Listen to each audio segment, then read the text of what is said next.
Merhaba, je suis Denis. Tout d'abord, je commence cette vidéo par un petit message.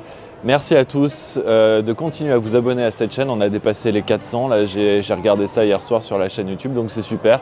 Je fais pas ça pour rien, c'est parfait. Continuez de vous abonner et j'apporterai toujours un meilleur contenu à cette chaîne. Aujourd'hui, je voulais parler de l'argot que vous allez pouvoir entendre ici si vous venez un jour en Turquie.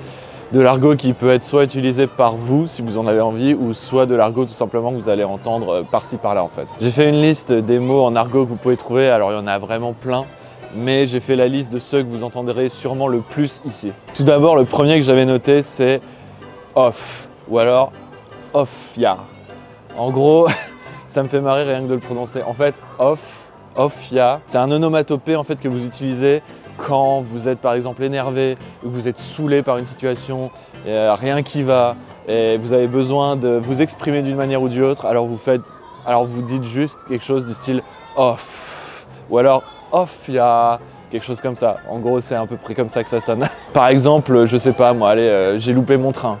Offia. Ou alors j'attends quelqu'un et cette personne est en retard de 10 minutes. Off. Voilà, il faut bien prononcer le f. C'est très important si vous voulez que les gens autour de vous vous comprennent, bien prononcer le f à la fin. Deuxième onomatopée qu'on entend aussi très souvent, surtout là où je me trouve à Istanbul. Apparemment, ce qu'on m'a dit, cette onomatopée est souvent beaucoup plus utilisée à Istanbul que dans le reste du pays. Le terme oha. Oha, en fait, c'est une expression, pareil, c'est un onomatopée que vous exprimez quand vous êtes surpris par quelque chose. Par exemple, en France, on aurait plutôt tendance à dire wow ou alors wow. C'est ce qu'on dit généralement en France, du moins je pense. Pour ce qui est des onomatopées en France, j'ai l'impression, en faisant cette vidéo, j'ai l'impression qu'on a été énormément influencé par les États-Unis et on s'exprime en fait un peu comme eux parfois au niveau des expressions, des onomatopées qu'on a.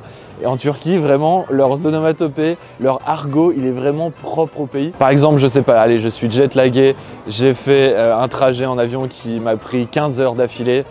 Je dis ça à quelqu'un, la personne ici va sûrement réagir du style oha, quelque chose comme ça. Oha, oha, c'est ce qui revient très souvent ici, un peu comme off.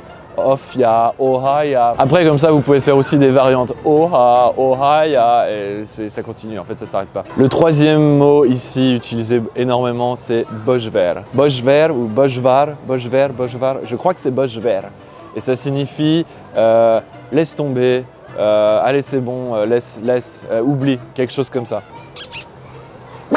Mais la traduction littérale de ce mot signifie laisser du vide. Laisser du vide ou bien donner du vide. En gros, n'y prêtez pas attention, bojver, n'y prêtez pas attention. En gros, si vous êtes dans une situation où vous avez l'impression que ça ne sert pas à grand chose de continuer dans cette voie, vous dites tout simplement bojver.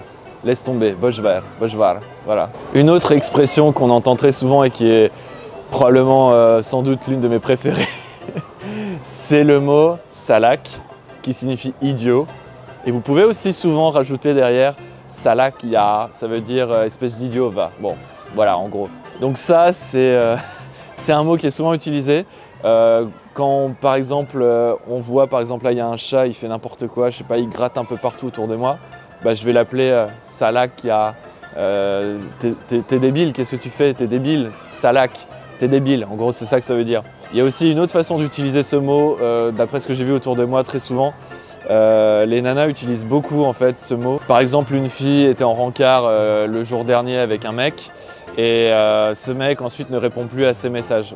Donc elle va en discuter avec une de ses copines, elle va raconter ce qui s'est passé à sa copine et elle va en fait appeler le mec Salak. Elle va dire, en gros elle va l'appeler Salak. Voilà, c'est souvent comme ça que les nanas apparemment appellent les mecs ici. Ensuite, j'avais noté un autre mot que j'ai appris cet été et je l'avais souvent entendu avant mais je ne savais pas ce que ça voulait dire et franchement, alors c'est très insultant pour les gens qui parlent turc. Désolé, mais on l'entend très souvent ici donc je suis obligé de le choisir pour cette vidéo. C'est le mot amonakoim. Alors je ne vais pas le dire trop fort, il n'y a personne autour, ça va. Le mot amonakoim qui signifie, en fait pour faire simple, va te faire baiser. Ouais, c'est assez insultant d'utiliser ce terme ici, mais énormément de gens l'utilisent. Alors, énormément de gens, je préfère préciser, surtout les taxis. J'ai l'impression de parler des taxis dans chacune de mes vidéos à chaque fois. Ils font tellement des trucs bizarres en fait les taxis ici. Et bon en gros voilà les taxis, les chauffeurs de taxi utilisent cette expression, cette insulte très souvent.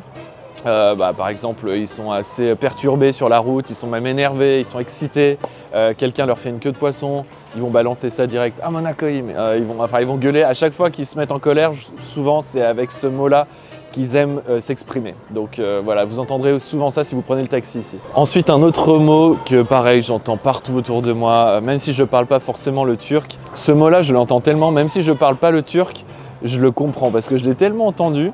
À un moment donné, il m'est arrivé de poser la question, mais ça veut dire quoi à force ce mot? Et ce mot, c'est le mot shay.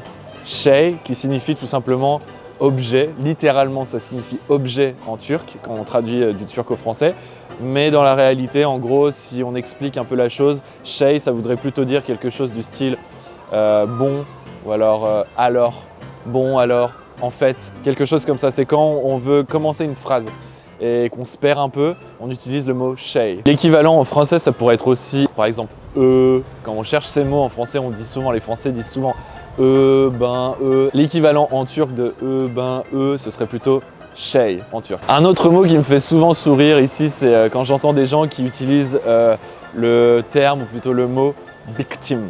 Victim. Victim, ça veut vraiment dire quand vous êtes au bout du rouleau, au bout de votre vie, vous n'en pouvez plus et vous avez besoin de l'exprimer. En fait, vous balancez un truc comme victim, ou alors le mieux c'est de rajouter un ya à la fin pour montrer que vous êtes vraiment saoulé par la situation.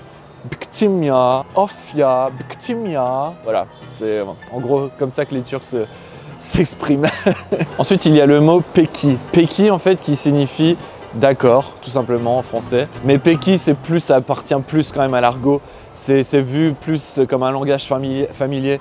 Donc voilà, vous entendrez aussi assez souvent peki, je pense, si vous venez ici. Peki ou tabi, mais peki, ça appartient vraiment à l'argot. Une autre expression qui signifie l'étonnement, ce serait l'expression bye bay. C'est en gros la même expression qu'on pourrait avoir en français pour waouh. Ça revient presque au même, pareil.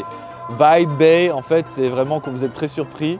Bye bay, voilà, vous allez vous exprimer comme ça. Et cette expression est aussi utilisée un peu pour taquiner parfois vos amis. Par exemple, vous connaissez quelqu'un, un ami à vous qui vous présente les nouvelles clés de sa voiture et pour le taquiner, vous allez lui répondre bye bay. En gros, ça veut dire oula, ça rigole plus là. Ensuite, j'avais noté un autre mot, le mot Heidi ou alors tout simplement Hadi. Vous avez Heidi ou Hadi, mais ça signifie en gros la même chose. En fait, tout simplement, c'est une façon de presser une personne ou bien d'encourager tout simplement une personne. Ça veut dire littéralement allez, allez, vas-y, allez, Hadi, Heidi, allez, allez. Et en gros, vous allez pouvoir dire des trucs du style Hadi Janim, ça voudrait dire vas-y mon chéri. Voilà, ce genre d'expression. Hadi, Heidi, c'est très utilisé aussi, c'est très commun ici en Turquie. Vous pourrez aussi dire des trucs du style Hadi bakalım, ça veut dire here we go, ça veut dire on y va, allez c'est parti. Hadi bakalim, Hadi. En gros, c'est une expression, c'est un terme pour dire allez, allons-y, on y va, on fonce. Bon, vous m'avez compris. Et le dernier mot que j'ai noté, ça m'arrive parfois de l'entendre, c'est le mot sanane. Sanane en fait qui signifie de quoi tu te mêles, c'est pas tes oignons, va voir ailleurs. Sanane, sanane ya, c'est pas tes oignons ya.